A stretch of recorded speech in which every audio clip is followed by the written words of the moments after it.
Hi everybody, welcome to the dungeon. My name is Robin and today is Lampworking in Black and White, Volume 33. Today I wanted to share the finial with you all, and a finial is simply defined as a decorative ornament that sits on top of an object. That's pretty much it. So, you can get very diverse with a finial bead. You can use this for a chain pull, you can wear it. It looks great as an ornament too. So there's a lot of things that you can play around with this design. Let's go ahead and get right into it. As always, I hope you're all doing safe and well out there. Thanks so much for joining me, and I'll see you next time in the dungeon. All right, I'm going to start this bead out by just pulling a very simple black and white twisty. And when I'm not, trying to be all perfect about it, I just need to use a very small amount of it. So really quickly, I'm just going to heat up about 1 inch of the 2 colors that I'm using. And I will make sure when I use the black, I can really read that heat. So when that black starts to heat up, I'll overlap them by about 1 inch and just zip them up, kind of melt the areas together where they're touching with the flame. And because they are off center, I want to center them up by just heating up the cane itself and pulling it down and back up so they become, it's an easy way to center up those rods. Okay, so at this point, I want to, it gets a little tricky here because there's really not a lot of glass and it's thin. So I want to focus kind of most of my heat on the ends because the center part will heat up, is going to heat up no matter what. It's going to get hotter than everything else. So I just kind of heat my ends up and do my best to hold it all together. And then when I'm ready, I kind of get a shaky start here, but when I'm ready, I'll come out and start twisting. And then when that very thinnest part gets cool, that's when I'll start to, give it more torque and start pulling on it. And when you start feeling it get taut, then, you're pretty much done. So I'm just going to heat those ends off. And like I said, I'm just going to use a little tiny bit of this. So the pattern in it doesn't have to be perfect. All right, now that we have our twisty done, we can go ahead and start working on the bead. And for this one, I thought things would work out better with a hollow bead. It would be lighter and, it wouldn't be so heavy, and I wouldn't have to use so much black, and I could get my shape quicker with a hollow bead. So I'm just gonna start out by putting a small little starter bead down, and about 1/2 inch away from that, I'm going to put my other bead down, and I don't want them too far apart. And I'm just going to take a second here to roll each one of these little beads out, and this is going to really help me out in the long run because it will give me something for the top and the bottom of the finial to work off of. So I'm just going to make sure these are nice and evenly rolled out. And then I'll start building up my hollow bead on the inside edges of these little barrel-shaped beads. And of course, my wraps here, they're just, my wraps are not perfect. So I am always mesmerized by the people who can continuously wrap a disc up. It just blows my mind. Anyway, I do my best to start wrapping this bead up, one on one side, one on the other, until I get about 2 wraps on each end. And my wraps always tend to want to fall to the right side. They always kind of, seem to meander over there. So because I know that, it helps me out a little bit with these hollows. So keeping everything warm, which is really important when you're making a hollow bead, I'm just going to start building up one side of this bead. And every time I put a wrap down, I want to make sure that I have enough glass off of my rod to make it all the way around. If it doesn't, then I can just add a little bit more if I need to. Sometimes I don't even worry about it. And then before too long, I'm just going to add a wrap to the other side just to make that a little bit bigger. And I got to pull it in. And so it's going to be easier for me to turn everything around and work on this one disc. So right here, I am just building up this disc, and it is super sloppy because it's a little hot where my other hand is holding the mandrel. So I'm kind of like just trying to get through it and just get some glass in around. And no, it's not perfect, so I'm just gonna, however you can build up your hollow. You know, basically it's like two discs and you push the tops together. So that's what I'm trying to accomplish here. And if I have one side a little bit more rounded and then I form a disc on the other side, then it's easy for me to start pushing together. So I'm just gonna use my tweezers here to just start pushing those edges together and make sure everything is nice and tight and there are no holes in the glass. That's like so important, or your hollow is going to just shrivel up. It's not going to become hollow and puff out. And you know, it's the gases that kind of puff out from the inside of the bead that help it to puff up. You don't necessarily need like a little hollow mandrel to blow into to make a hollow bead.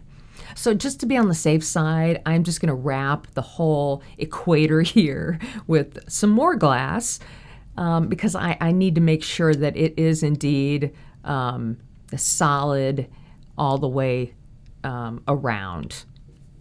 And then I can start kind of moving things around. At this point, I just want to make sure that everything remains not touching the mandrel on the inside. So I do give it a little rolling here and there. I just want to make sure it's done very evenly. And then from here, all I'm doing is just heating it up and watching it all puff up and just transform itself magically into this beautiful round hollow bead. And I was like, you know, every time I do this, I always am like, whoa, that's so cool. So you can do it. Be assured. You know, I remember years ago when I made these for the first time, it took me about maybe 20 goes to get to really understand a good hollow bead. So it does take time. Everything, you know, takes repetition to really learn a good technique. All right, so moving on, I'm going to start adding my design, and I thought it'd be fun. I was kind of inspired by a chandelier, so that's kind of what I'm going for here. So I have about 7 white dots, and when I'm done adding the dots, instead of just heating the whole bead up and hoping that they melt in, I'm going to give them a little bit of help by pressing each dot down. There's a lot of glass in each one of these dots, and if you just try to heat it up, things can get out of control really fast because you have thin areas and thick areas now on your hollow. So you want to really, you know, take your time to get a low profile on those dots, and then it'll be a lot easier to melt in right here. I'm not worried that it's, you know, becoming bumpy. I'm going to keep that bumpiness going, as you'll see, but you're going to heat that up, let it cool down, and then we're going to start masking these dots. One of my favorite techniques. I love to do the masking. And I'm going to add my black dots right on top of my white dots, but making sure that they also overlap the end of a white dot. And that's going to give me the crescent moon shape. And I'm going to do the same thing every time I add dots and need them to be melted in. I'm going to start by pressing each one down individually and just flattening them down. And this also gives me a chance to make sure that the dot is placed right where I need it to be, or at least as close as I can get. You know, if you look at these, it's not perfect, but once everything is said and done, that's really not what you're worried about. It just is the overall look. Looks good. So I'm just going to help myself out a little bit here by heating and rolling on the marvering pad, and then I'll bring this marvering pad in and just kind of roll up against it, and that is going to help me keep the profile of the hollow from getting too spun out, because I'm going to be adding more dots. That's why I need to kind of keep everything contained, you know, in a I just don't want it to get really wide when I heat it up.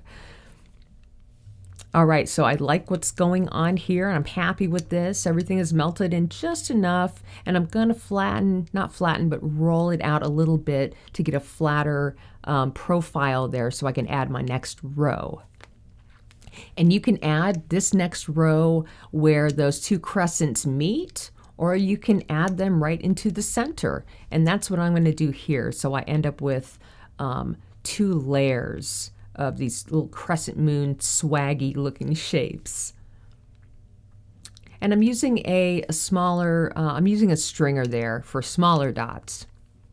And I'm going to do the same thing. Not every one of my dots is going to fall perfectly where it needs to be. So pressing them in also kind of helps me to reposition the dot.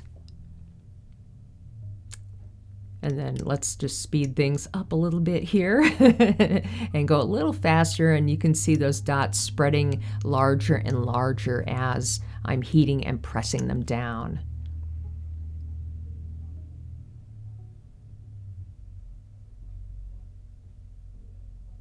You know, it's really nice to get that low profile. That really helps that glass to melt in so much faster.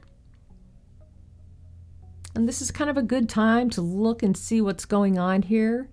And it's looking good to me, so I'm just going to move on. I want to flip everything around because now adding these dots is going to be easier on the other side.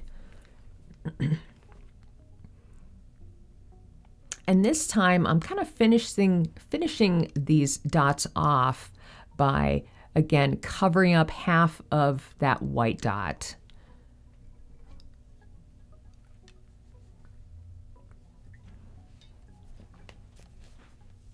The black is, you know, it's not as, it doesn't get, what am I trying to say here? The black is stiffer than the white is. So sometimes it's easier to push it, you know, to get that black to push down. Anyway, I'm getting on a different track. Okay, let's keep on track here. So what I want to do is start adding my ends. And because I have had issues with my bead release this whole time, I've been noticing my bead release like really kind of getting messed up, and you know, I'm a little worried about that. So I want to get the glass on this end first, and I can only really go so much because at this point the bead release is all the way down to where my glass is, so I have to be really careful here. And because now I'm nervous and everything and things are, you know, I get real shaky, and yeah, that went on really sloppy, but it's okay. You can add glass really sloppy, but as long as you heat it in nice and evenly, it will round out exactly where you need it to. So I'm going to go ahead and I'm crossing my fingers here, you know, got to clean up my little marvering pad down there.